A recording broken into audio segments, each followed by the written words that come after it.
दोस्तों, कहानी की शुरुआत होती है एक बहुत ही खूबसूरत से आइलैंड से, जहां एक फीमेल सिंगर जिसका नाम नोरा था वो गाना गा रही थी। नोरा का ये गाना इस आइलैंड का सबसे अमीर और खतरनाक माफिया डॉन और उसकी बीवी भी सुन रहे होते हैं। इन दोनों को नोरा की सिंगिंग बहुत पसंद आती है, इसलिए बाद में मैनुअल नोरा से मिलता है और कहता है कि तुम्हारा गाना तुम्हारी तरह ही खूबसूरत है, तुम इसी आइलैंड पर रहकर मेरे इस क्लब में गाना गाओ।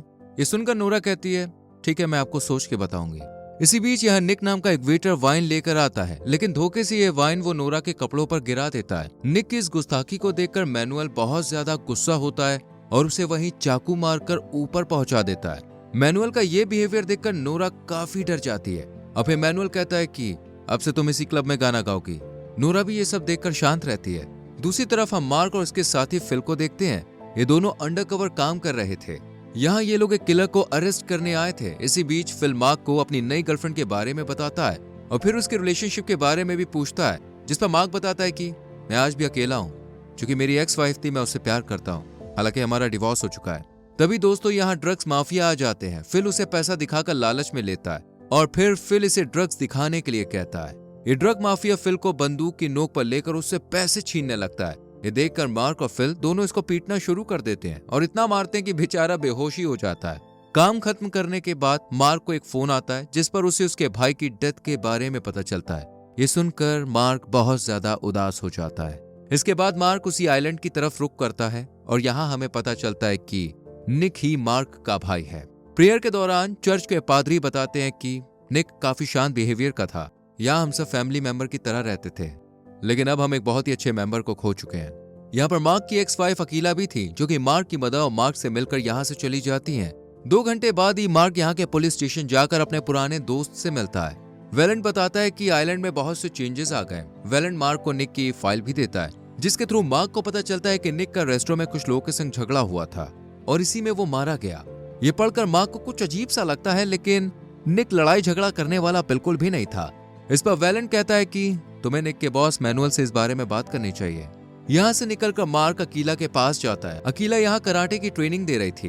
क्लास खत्म करने के बाद अकीला मार्क के पास आकर उससे बातें करती है और ये दोनों पुराने दिनों को याद करते हैं। अकीला निक की मौत से बहुत ज्यादा दुखी थी। ये देखकर मार्क कहता है कि यहाँ कुछ तो गड़बड़ है। इस पर अकीला कहती है कि हाँ, जब से यहाँ मैनुअल आकर बसा है तब से सारी चीजें बदल गई हैं। उसने सभी चीजों को खरीद लिया है और अब उन्हें अपने मन मुताबिक चलाता है, और मैनुअल इसी आइलैंड से ड्रग का काला धंधा भी करता है। अकीला ये भी बताती है कि जिस दिन निक की मौत हुई थी उस दिन नोरा नाम की सिंगर भी वहां मौजूद थी, तो ये हो सकता है कि निक की मौत के बारे में कुछ पता हो उसे। ये सुनकर मार्क कहता है कि वो अपने भाई की मौत का पता जरूर लगाएगा और फिर यहाँ से मैनुअल के पास जाते हैं। मैनुअल यहाँ निक की मौत से काफी उदास होने की एक्टिंग करता है। मार्क निक की मौत के बारे में उससे पूछता है, लेकिन मैनुअल कहता है कि वो सिर्फ मेरे क्लब में काम करता था, इसके अलावा मुझे कुछ नहीं पता कि उसकी मौत कैसे हुई। लेकिन हाँ, मैंने सुना है कि उसका किसी गैंग के साथ झगड़ा हुआ था जिन्होंने उसे मार दिया, और तुम इस बात का पता क्लब जाकर लगा सकते हो। इस पर मार्क हाँ कहकर यहाँ से चला जाता है। मार्क जाते ही मैनुअल अपने आदमी से उसे भी मारने के लिए कहता है। रात को मार्क क्लब जाता है जहाँ कुछ गुंडे भी होते हैं। मार्क म्यूजिक बंद करके पूछता है कि यहाँ निक यानी कि मेरा भाई काम करता था, उसका किस गैंग के साथ झगड़ा हुआ था। ये गुंडे मार्क को धमकाने लगते हैं और कहते हैं कि अगर तू यहाँ से नहीं गया तो तुझे भी तेरे भाई की तरह ही ऊपर पहुंचा देंगे। इसके बाद एक अकेले मार्क और इन सब गुंडों के बीच में फाइट होती है और मार्क इन सबको खूब मारता है। अभी आखिरी गुंडे से पूछताछ कर ही रहा होता है कि कुछ गुंडे बाहर से आकर हमला कर देते हैं, लेकिन मार्क इन्हें चकमा देकर भाग जाता है। ये देखकर ये गुंडे अपने बॉस मैनुअल को फोन कर उसे सब कुछ बता देते हैं। इस पर मैनुअल कहता है कि उसकी माँ को मार दो। ऑर्डर मिलते ही ये लोग मार्क की माँ को मारने उसके घर चले जाते हैं। शूट करने के बाद ये लोग देखते हैं कि यहाँ तो उसकी माँ है ही नहीं, बल्कि ये तो गद्दे हैं। असल में मार्क की माँ कीला के घर पे रहती थी, जहाँ कीला उन्हें समझाती है सब कुछ ठीक हो जाएगा। इस पर मार्क की माँ कहती है तुमने भी अपना बच्चा खोया था, जिस वजह से तुम दोनों अलग भी हो गए। तुमसे बेहतर मेरे दर्द को कोई नहीं समझ सकता। इसके बाद ये दोनों एक दूसरे को हिम्मत देती है। वहीं कुछ देर बाद जब मार्क और वेलेंट घर आते हैं तो देखकर समझ जाते हैं कि मैनुअल ने यहाँ पर हमला करवाया था। इस पर वेलेंट कहता है कि अब खतरा बढ़ता जा रहा है, या तो तुम इन सबको छोड़ दो या फिर अपने दुश्मन को खत्म कर दो। इस पर मार्क कहता है कि मैं इस आइलैंड से हर एक बुराई मिटा दूंगा। ये सुनकर वेलेंट कहता है कि तुम नोरा के घर जाकर उससे बात करो। अगले दिन जब मार्क नोरा के घर जाता है तो नोरा काफी डरी होती है। मार्क कहता है कि मैं लॉस एंजलिस से हूँ और एक पुलिस अफसर हूँ। ये सुनकर नोरा उसे घर के अंदर ले लेती है और बताती है कि मैं इस आइलैंड पर गाना गाने आई थी, लेकिन मैनुअल ने मुझे यहाँ जबरदस्ती रोक लिया। मार्क कहता है कि अगर तुम मेरे भाई के खूनी के बारे में बताओगे तो मैं तुम्हारी मदद करूंगा। इस पर नोरा मार्क को सब कुछ सच सच बता देती है। मार्क वेलेंट को नोरा की जिम्मेदारी देता है और वेलेंट नोरा को लेकर बोर्ड के पास आता है और उसे टिकट देकर कहता है कि मेरा एक आदमी तुम्हें तुम्हारे घर पहुंचा देगा। इस तरह वेलेंट और मार्क की मदद से नोरा इस आइलैंड से जा पाती है। इधर मार्क अपनी माँ और अकीला के पास था और उनका ख्याल रख रहा था कि तभी घर के बाहर कुछ गुंडे आ जाते हैं। मार्क भी इन्हें देख लेता है और गन लेकर घर के पीछे के रास्ते चला जाता है।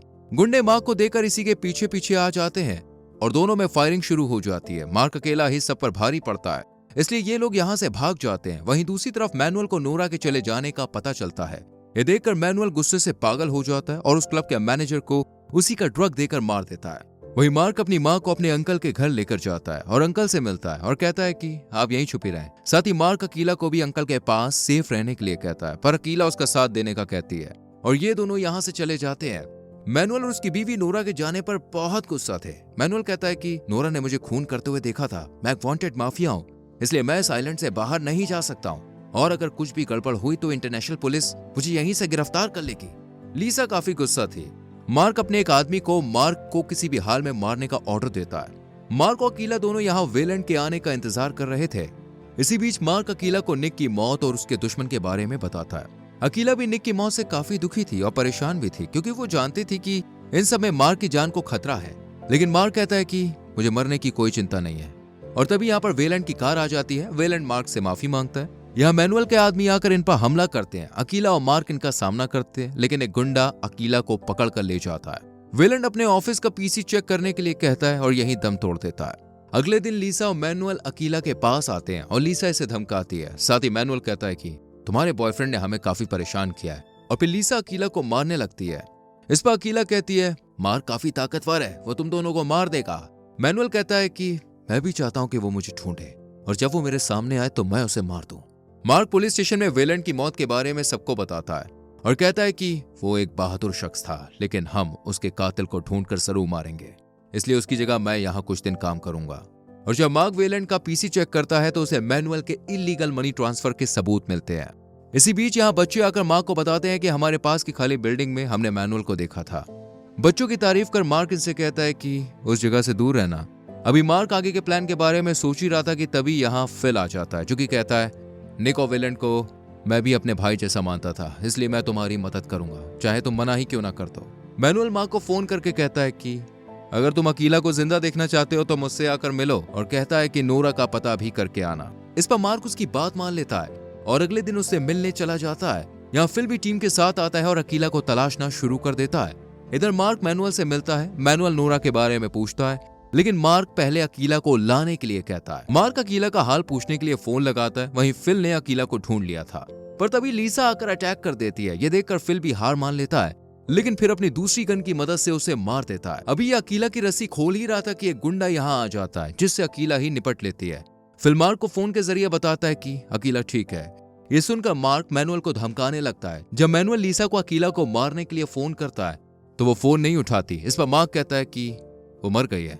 इसके बाद मार्क मैनुअल से लड़ता है और उसे उसी के चाकू से मार देता है। फिर हमें कुछ समय बाद मार्क और अकीला एक साथ दिखाए जाते हैं, जहां मार्क अकीला को दोबारा से वेडिंग रिंग पहना देता है और दोनों किस करते हैं, और फिर कहानी की यही एंडिंग हो जाती है।